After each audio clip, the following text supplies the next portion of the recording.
ప్రభునందు ప్రియులారా, ప్రభు నామమున మీకు వందనములు. ఈరోజు దేవుని యొక్క వాక్య ధ్యానము యాకోబు పత్రిక 4వ అధ్యాయం 11వ వచనము. సహోదరులారా, ఒకనికి విరోధముగా ఒకడు మాటలాడకుడి.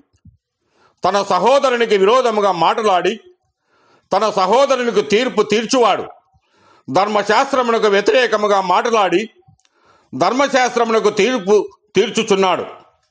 నీవు ధర్మశాస్త్రమునకు తీర్పు తీర్చిన యెడల ధర్మశాస్త్రమును నెరవేర్చువాడవు కాక న్యాయము విధించువాడవైతివి.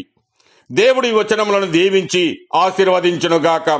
గమనించండి ప్రియులారా, విరోధముగా మాటలాడుట అను పదం చెడ్డగా మాటలాడుటను సూచిస్తూ ఉన్నది.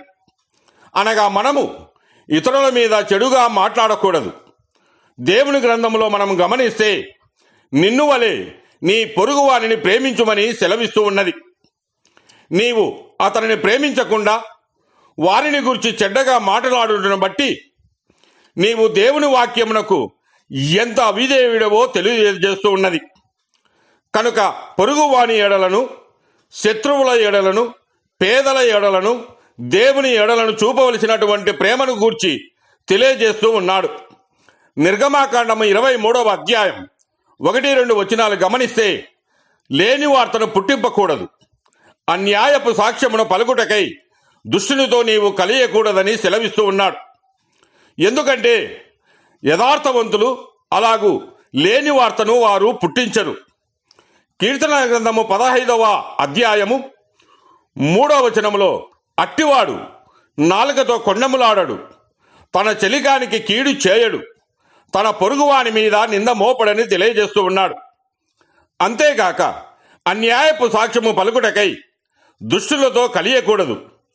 అలాంటి వానికి సాక్ష్యము పలికినవాడు ఏమి చేయ తలంచునో ఆ శిక్షనే అతని మీద మోపబడును.